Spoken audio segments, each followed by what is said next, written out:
Assalamualaikum warahmatullahi wabarakatuh. Sebelumnya perkenalkan, nama saya Nur Mawayu Safitri, NIM 2103111000110, akan mempresentasikan hasil mini riset usaha tani tanaman jagung.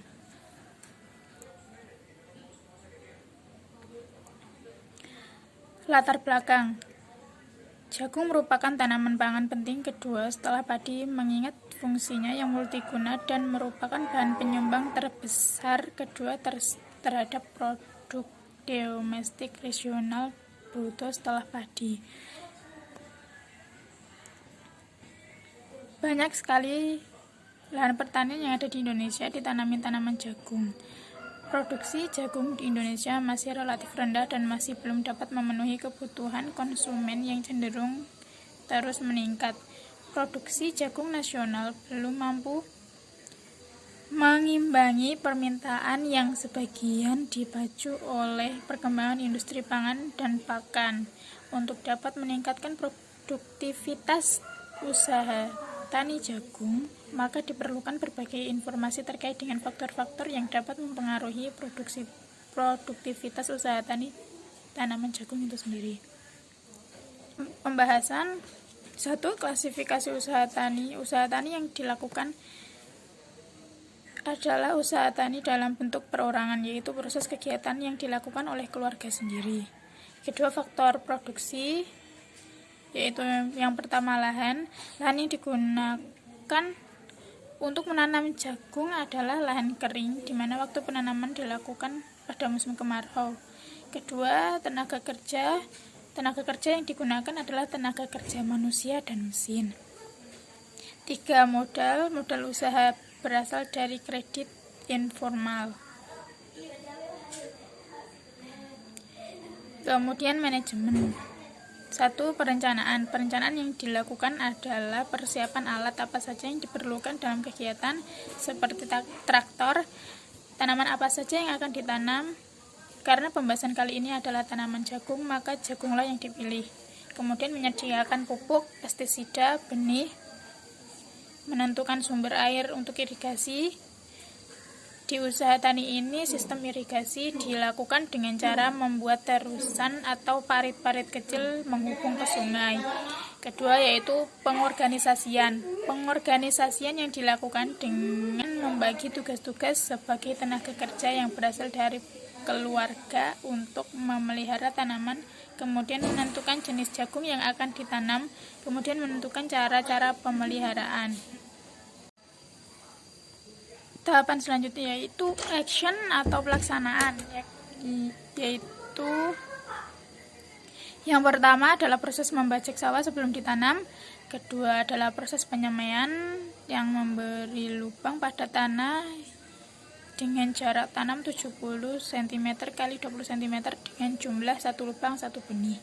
Ketiga adalah pemupukan yang bisa dilakukan secara teratur pada usia 7 hari setelah tanam, 28 sampai 30 hari setelah tanam, kemudian 45 sampai 50 hari setelah tanam.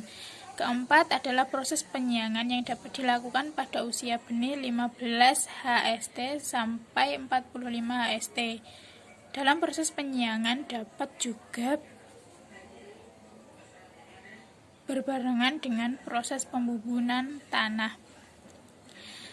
Yang kelima adalah proses pengendalian hama dengan melakukan kontrol rutin dan memberi pestisida sesuai kebutuhan. Yang keenam adalah proses pengairan yang dapat dilakukan saat usia tanaman 15 HST, 30 HST, 45 HST, 60 HST, dan 70 HST. Dan yang terakhir adalah proses panen yang dapat dilakukan ketika tanaman sudah berumur 100 HST.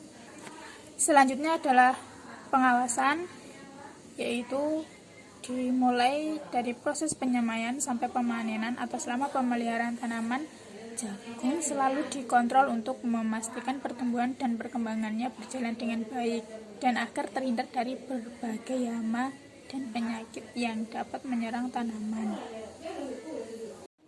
3. Analisis biaya dan pendapatan. Yang pertama ada biaya total variabel, yang sudah disertakan di dalam tabel dengan total biaya yaitu Rp15.402.000. Kemudian biaya tetap dengan penyusutan Rp1.900.000 per tahun dan total biaya tetap adalah 10 juta. Selanjutnya biaya total didapat dari penambahan total biaya variabel dan total biaya tetap yang menghasilkan biaya total yaitu Rp25.402.000. Kemudian jumlah produksi per tahun adalah 5.600 kg per tahun dengan harga jual Rp5.000 per kilogram. Untuk total penerimaan di sini berjumlah 28 juta dan keuntungan yang diperoleh adalah Rp2.598.000. Sekian presentasi dari saya. Terima kasih. Assalamualaikum warahmatullahi wabarakatuh.